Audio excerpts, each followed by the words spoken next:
नमस्कार मित्रांनो, आज आपण इयत्ता 10वीच्या भूगोल या विषयाला शिकवण्यासाठी सुरुवात करणार आहोत। या विषयामध्ये आपण सगळ्यात अगोदर 2 नंबरचा जो काही टॉपिक आहे ज्याचं नाव आहे स्थान व विस्तार, हा टॉपिक शिकवण्यासाठी सुरुवात करणार आहोत। ठीक आहे, जर तुम्ही पुस्तक काढलेलं असेल तर त्या पुस्तकाच्या पहिल्याच पेजवरती तुम्हाला भारत देशाची व ब्राझील देशाची काही वैशिष्ट्ये दिलेली असतील। या इयत्ता 10वीचा जो काही भूगोल आहे, या भूगोलामध्ये आपण भारत आणि ब्राझील या 2 देशाचा तुलनात्मक अभ्यास करणार आहोत। ठीक आहे, भारत देशाचे वैशिष्ट्य बघत असताना भारत देशात तसे अनेक वैशिष्ट्ये आहेत, परंतु त्याच्यामधील काही प्रमुख वैशिष्ट्ये या ठिकाणी दिलेले आहेत, ज्या वैशिष्ट्यामुळे भारत हा जगभर ओळखला जातो। ठीक आहे, पहिलं वैशिष्ट्य आहे लोकसंख्येमध्ये दुसरा क्रमांक। आपल्याला माहित आहे 2011च्या जनगणनेनुसार भारताची एकूण लोकसंख्या होती 121 कोटी। आताची जी परिस्थिती जर का बघितली तर आताच्या परिस्थितीमध्ये 121 कोटीपेक्षा खूप जास्त लोकसंख्या झालेली आहे। ठीक आहे, भारताचा लोकसंख्येमध्ये दुसरा क्रमांक लागतो, तर चीन या देशाचा लोकसंख्येमध्ये पहिला क्रमांक लागतो। ओके, त्याच्यानंतर दुसरं वैशिष्ट्य आहे की भारत देश हा मसाल्यांसाठी प्रसिद्ध आहे। फार प्राचीन काळापासून भारतामध्ये मसाल्यांचं उत्पादन होतं व त्यांची निर्यात केली जाते। आताही त्यांची निर्यात केली जाते। उदाहरणार्थ आर्यमटी नावाचा एक मसाला आहे, प्रसिद्ध आहे तो। ठीक आहे, अशा पद्धतीनं मसाल्यांसाठी भारत देश हा प्रसिद्ध आहे। त्याच्यानंतर तिसरं वैशिष्ट्य आहे की क्रिकेट या खेळासाठी भारत देश प्रसिद्ध आहे।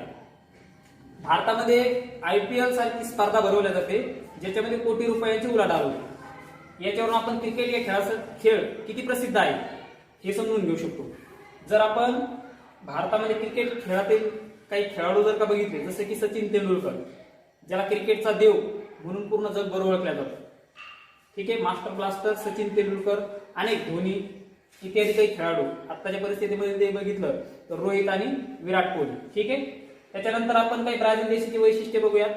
ब्राझील देशाच्या वैशिष्ट्यामध्ये पहिलं वैशिष्ट्य आहे सांबा नृत्य प्रसिद्ध। आता जसं महाराष्ट्राचा लावणी हा नृत्य प्रकार भारतभर प्रसिद्ध आहे, तसं ब्राझील देशाचा सांबा हा नृत्य प्रकार जगभर प्रसिद्ध आहे। ठीक आहे, सांबा या नृत्य प्रकारामुळे ब्राझील देश ओळखला जातो। ओके, त्याच्यानंतर दुसरं वैशिष्ट्य आहे ब्राझील या देशाचं, ते म्हणजे जगाचा कॉफी पॉट। ठीक आहे, कॉफी हे नाव ऐकलेलं असेल तुम्ही। तर जगामध्ये जे काही कॉफीचं उत्पादन होतं, त्या कॉफीच्या उत्पादनामध्ये ब्राझील देशाचा जास्तीत जास्त वाटा आहे। त्यामुळे ब्राझील देशाला जगाचा कॉफी पॉट म्हणून ओळखल्या जातो। ठीक आहे, तिसरं आणि शेवटचं वैशिष्ट्य आहे ब्राझील देशाचं, ते म्हणजे फुटबॉल या खेळासाठी प्रसिद्ध। जसं भारत हा देश क्रिकेट या खेळासाठी प्रसिद्ध आहे, त्याच प्रकारे ब्राझील हा देश फुटबॉल या खेळासाठी प्रसिद्ध आहे। ठीक आहे, त्याच्यानंतर आपण भारताचा राष्ट्रध्वज आहे, त्या राष्ट्रध्वजाची काही वैशिष्ट्ये बघणार आहोत। भारताच्या राष्ट्रध्वजाची वैशिष्ट्ये जर का बघायचं झालं तर भारताच्या राष्ट्रध्वजामध्ये सर्वात वरती केशरी रंग आहे। केशरी रंग हा एक शौर्याचं प्रतीक आहे। मध्यभागी श्वेत रंग आहे। श्वेत रंग हा एक शांततेचं प्रतीक आहे आणि खाली हिरवा रंग आहे। हिरवा रंग हा समृद्धीचं प्रतीक आहे। मध्यभागी अशोक चक्र आहे आणि अशोक चक्राला 24 आरे आहे। याचा अर्थ काय होतो की भारत हा नेहमी 24 तास कार्यरत राहणारा देश आहे। त्याच्यानंतर ब्राझील देशाची जर का राष्ट्रध्वजाची जर का वैशिष्ट्ये बघायची झाली तर ब्राझील देशाच्या राष्ट्रध्वजामध्ये मध्यभागी समभुज चौकोन आहे। ठीक आहे, आणि त्या समभुज चौकोनाच्या अंतर्गत भागामध्ये एक चेंडू सारखा गोल आहे। ठीक आहे, आणि त्याच्यावरती एक आडवी पट्टीवरून काहीतरी लिहिलेलं आहे। तो जो काही चेंडू आहे त्याच्यावरती 26 तारे आहेत। याचा अर्थ काय होतो की ब्राझील या देशामध्ये 26 राज्य आहे आणि ते जी काही पट्टी आहे त्याच्यावरती लिहिलेले ऑर्गन ऑफ प्रोग्रेसेस। याचा अर्थ काय होतो की ब्राझील देश हा अधिकाधिक समृद्ध होत जाणारा देश आहे। ठीक आहे, त्याच्यानंतर भारत देश आणि ब्राझील देश या 2 देशाच्या राष्ट्रध्वजाची आपण व्यवस्थित माहिती मिळवलेली आहे। ओके, नेक्स्ट पॉईंट आपण बघणार आहोत विषुववृत्त, रेखावृत्त आणि अक्षवृत्त। ठीक आहे, तुम्हाला पुस्तकामध्ये यांच्याविषयी माहिती दिलेली नाही, परंतु आपल्याला जर भारताचे स्थान व ब्राझील या देशाचा स्थान व विस्तार जर का माहिती करून घ्यायचा असेल तर त्याच्यासाठी विषुववृत्त, रेखावृत्त आणि अक्षवृत्त या 3 संकल्पना काय आहेत, भौगोलिक संकल्पना आहेत, त्या नेमक्या काय आहेत ते समजून घेणं अत्यंत महत्त्वाच्या आहे। ठीक आहे, सगळ्यात सुरुवातीला आपण बघून घेणार आहोत विषुववृत्त नेमकं कशाला म्हणायचं? ठीक आहे, तर विषुववृत्त म्हणजे काय असतं? आपली पृथ्वी गोल आहे हे सगळ्यांना माहिती आहे, बरोबर? आपली पृथ्वी गोल आहे. समजा हा जो काही इथं गोल काढलेला आहे ती जर का आपली पृथ्वी असेल तर त्या पृथ्वीच्या मध्यभागामधून एक प्रतल गेलेला आहे. ठीक आहे, पृथ्वीच्या मध्यभागामधून एक प्रतल गेलेला आहे ज्याला आपण विषुववृत्त या नावाने ओळखतो. ठीक आहे, विषुववृत्त म्हणजे काय समजलं? पृथ्वीच्या मध्यभागामधून गेलेलं एक प्रतल आहे. त्याचं जर का मोजमाप बघितलं तर ते आहे 0 डिग्री. ठीक आहे, त्याचं मोजमाप किती आहे? 0 डिग्री. 0 डिग्री मधून जे प्रतल गेलेलं आहे त्याला काय म्हणतात? विषुववृत्त. आता हे जे प्रतल पृथ्वीच्या मध्यभागामधून गेलेलं आहे त्याच्यामुळे पृथ्वीची साधारणपणे दोन भाग पडतात. ठीक आहे, एक आहे उत्तर गोलार्ध. पहिला भाग कोणता आहे? उत्तर गोलार्ध. आणि दुसरा भाग आहे दक्षिण गोलार्ध.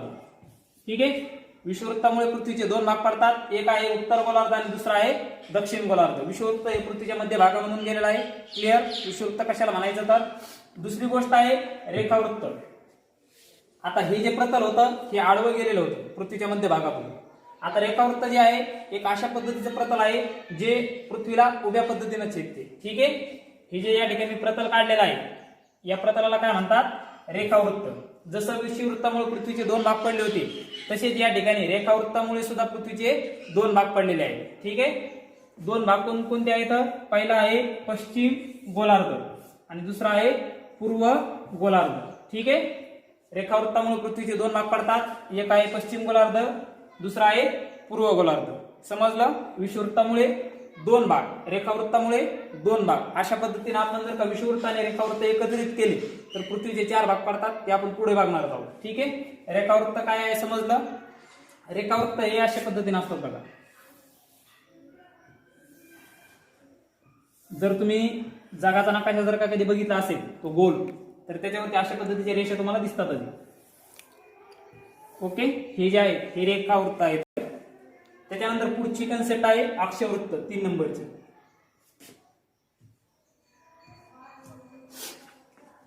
आता हा जो विषुववृत्त आहे, अक्षवृत्त आणि विषुववृत्त हे काही वेगवेगळं नाही. विषुववृत्त हा एक प्रकारचा अक्षवृत्त आहे. ठीक आहे, विषुववृत्त हा एक प्रकारचा अक्षवृत्त आहे. आता अक्षवृत्त म्हणजे काय माहितीये का? पृथ्वीवरती जे काही आडवे प्रतल पृथ्वीमधून गेलेले असतात, उदाहरणार्थ हे प्रतल हे काय झालेलं आहे?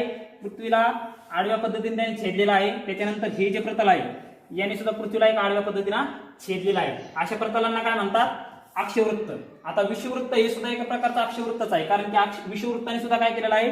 पृथ्वीला आडव्या पद्धतीने छेदलेलं आहे. फक्त फरक एवढा आहे की विषुववृत्त हे 0 डिग्री मधून गेलेलं आहे. समजलं? त्यामुळे याला विषुववृत्त असं म्हटलं जातं. विषुववृत्त एक प्रकारचं अक्षवृत्त आहे. अक्षवृत्त आणि रेखावृत्त हे दोन प्रमुख आहेत आणि विषुववृत्त हा एक प्रकारचा अक्षवृत्त आहे. आता रेखावृत्ताचा काय परिणाम होतो? रेखावृत्त वापरले जातात वेळेचं नियोजन करण्यासाठी. तर अक्षवृत्त हे हवामानाशी संबंधित आहे. ओके, इथपर्यंत या कन्सेप्ट समजल्या तुम्हाला? विषुववृत्त कशाला म्हणायचं? विषुववृत्तामुळे दोन भाग पडतात, उत्तर गोलार्ध, दक्षिण गोलार्ध. त्याच्यानंतर रेखावृत्तामुळे सुद्धा पृथ्वीचे दोन भाग पडतात. एक आहे पूर्व गोलार्ध, दुसरा आहे पश्चिम गोलार्ध आणि त्याच्यानंतर तिसरा आहे अक्षवृत्त. अक्षवृत्त हे पृथ्वीला आडव्या प्रतलामध्ये छेदतात. ठीक आहे, विषुववृत्त हे एक प्रकारचं अक्षवृत्त आहे. ओके, आत्ताच आपण विषुववृत्त कशाला म्हणायचं, रेखावृत्त कशाला म्हणायचं आणि अक्षवृत्त कशाला म्हणायचं या 3 वेगवेगळ्या संकल्पना बघितलेल्या आहेत. साधारणपणे या 3 संकल्पना तुम्हाला पुस्तकामध्ये दिलेल्या नाहीत, परंतु त्याच्या आधारे आपण काय करू शकतो की भारताचं स्थान निश्चित करू शकतो. आता या टॉपिकमध्ये आपण काय बघणार आहोत की नेमकं पृथ्वीवरील भारताचे स्थान कशाच्या आधारे आपण निश्चित सांगू शकतो. ठीक आहे, आता अक्षवृत्त, रेखावृत्त आणि विषुववृत्त यांचा शोध कशासाठी लागलेला आहे?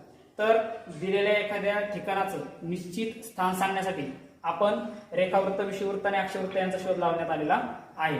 ठीक आहे, जर आपण एखादा व्यक्ती उभा आहे आणि त्याच्या 4 दिशांना 4 व्यक्ती जर का उभ्या असेल आणि त्यांना जर का त्याचं स्थान विचारलं तर त्यांचं स्थान ते निश्चित सांगू शकत नाही. ठीक आहे, त्यामुळे अक्षवृत्त, रेखावृत्त आणि विषुववृत्त यांचा शोध लागण्यात आलेला आहे.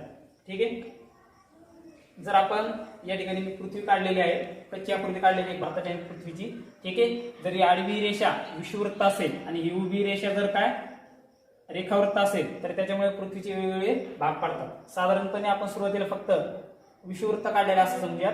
विषुववृत्त काढल्यामुळे पृथ्वीचे दोन भाग पडतात, एक आहे उत्तर गोलार्ध आणि दुसरा आहे दक्षिण गोलार्ध. ठीक आहे. त्याच्यानंतर जर विषुववृत्त नसताना जर का आपण हा रेखावृत्त काढला तर या रेखावृत्तामुळे पृथ्वीचे दोन भाग पडतात, एक आहे पूर्व गोलार्ध आणि दुसरा आहे पश्चिम गोलार्ध. ठीक आहे. जर आपण विषुववृत्त आणि रेखावृत्त एकत्रित केलं तर पृथ्वीचे चार भाग पडतात. ठीक आहे. जर आपण हा भाग जर का बघितला तर हा भाग कोणता येईल, हा एक तर उत्तर दिशेला येतो आणि दुसरा म्हणजे पूर्व दिशेला येतो. ठीक आहे. म्हणून याला काय म्हणतात, उत्तर पूर्व गोलार्ध. या गोलार्धामध्येच आपला भारत हा देश येतो. ठीक आहे. कोणत्या गोलार्धामध्ये येतो भारत देश, उत्तर पूर्व गोलार्ध. त्याच्यानंतर हा कोणता भाग आहे, हा उत्तरेला आहे आणि पश्चिम दिशेला आहे, म्हणून याला काय म्हणता येईल, उत्तर पश्चिम गोलार्ध. त्याच्यानंतर आपण खालच्या बाजूला येऊया. खालच्या बाजूला जर का बघितलं तर खालच्या बाजूला हा येतो दक्षिणेला, दक्षिण पूर्व गोलार्ध. दक्षिणेला येतो आणि पूर्व दिशेला येतो, म्हणून याला काय म्हणतात, दक्षिण पूर्व गोलार्ध. त्याच्यानंतर राहिलेला शेवटचा भाग जर का बघितला तर हा दक्षिणेला येतो आणि पश्चिम दिशेला येतो, म्हणून याला काय म्हटलं जातं, दक्षिण पश्चिम गोलार्ध. ठीक आहे. आता आपण भारताकडे बघूया. भारत हा देश येतो उत्तर पूर्व गोलार्धामध्ये. ठीक आहे. इथं जर लिहून दिलेलं तसं मी पृथ्वीवरील भारताचं जर का स्थान सांगायचं झालं तर ते येतं उत्तर पूर्व गोलार्धामध्ये. उत्तर पूर्व गोलार्धामध्ये येतं, परंतु कोणत्या खंडामध्ये येतं तर त्याचं ठिकाण आहे खंडामध्ये आशिया या खंडामध्ये आपला भारत देश येतो.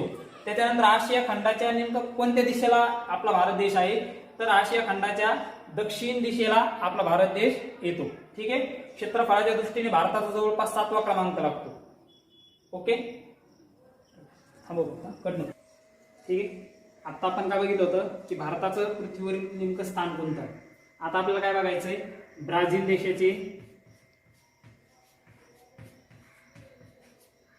देशाचे जे काही पृथ्वीवरील स्थान आहे ते आपण बघणार आहोत. ठीक आहे. तर याचं नावच आहे स्थान व विस्तार. सुरुवातीला आपण भारताचं स्थान बघितलं, आता आपल्याला ब्राझील या देशाचं स्थान बघायचं. ठीक आहे. तर ब्राझील देशाची एक कच्ची आकृती जशी त्यांनी काढलेली आहे. ठीक आहे. जर आपण या नकाशाकडे जर का बघितलं, या आकृतीकडे जर का बघितलं तर बराचसा भाग म्हणजे ब्राझीलचं जे काही एकूण क्षेत्रफळ आहे त्या एकूण क्षेत्रफळापैकी काही क्षेत्रफळ हे उत्तर गोलार्धामध्ये आलेलं आहे. कोणत्या देशाचं, ब्राझील या देशाचं. ठीक आहे. ब्राझील या देशाचा काही भाग हा उत्तर गोलार्धामध्ये आलेला आहे, तर बहुतांश भाग हा कोणत्या गोलार्धामध्ये आहे, दक्षिण गोलार्धामध्ये आहे.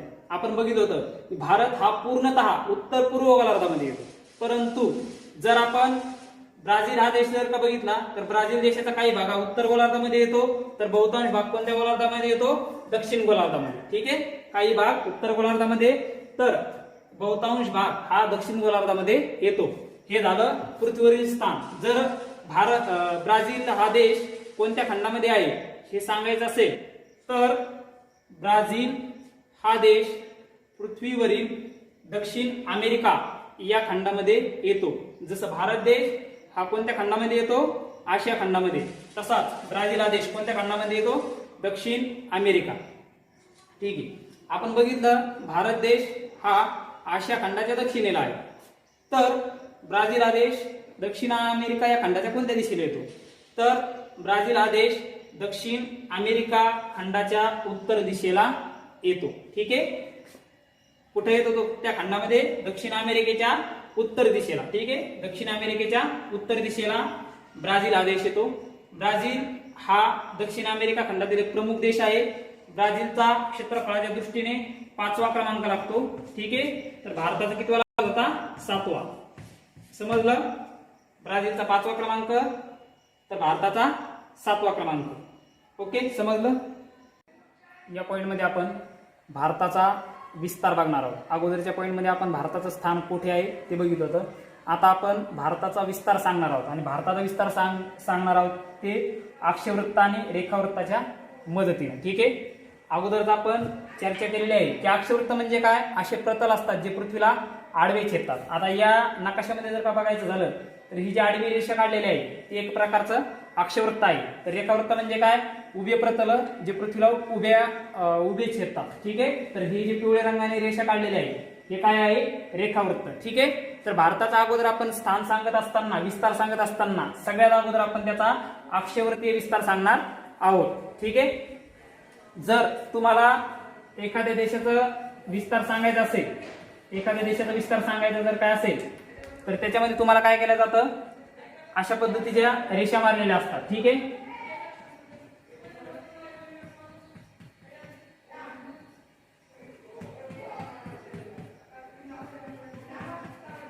अशा पद्धतीनं काहीतरी त्याचं मोजमाप दिलेलं असतं.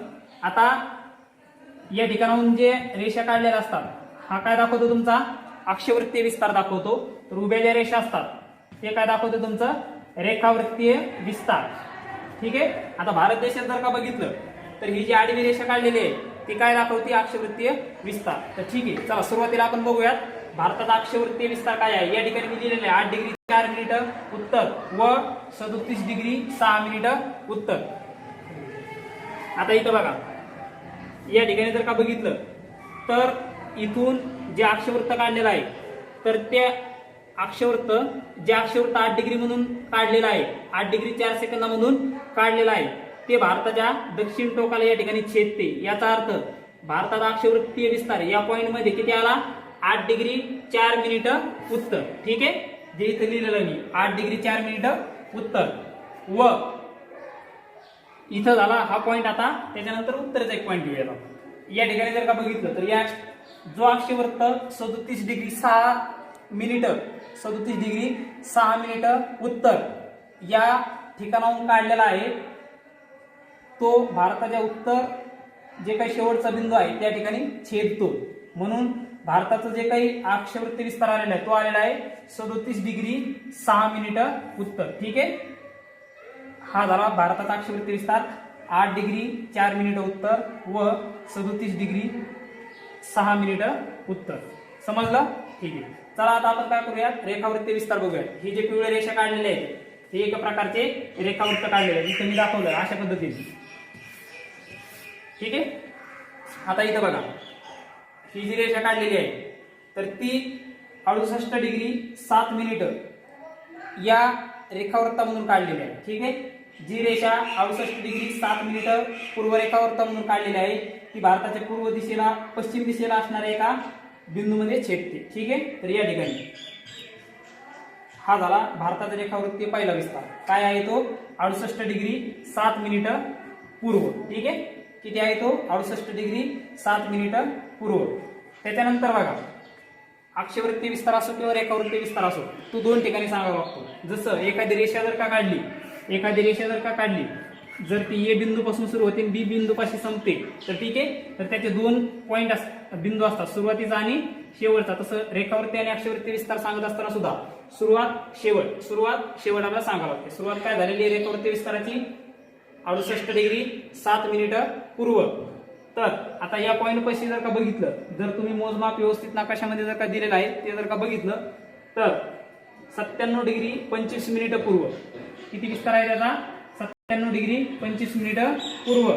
याच्यामधून काढलेलं जे काही रेखावृत्त आहे ते भारताच्या पूर्वेकडील एका टोकाला छेदते. शेवटचा जो काय अंतिम बिंदू आहे त्याला. ठीक आहे. तर तो या ठिकाणी आहे. किती आहे तो? 97 डिग्री 25 मिनिटं पूर्व. परत एकदा अक्षवृत्ती आणि रेखावृत्तीय विस्तार स्पष्ट करतो.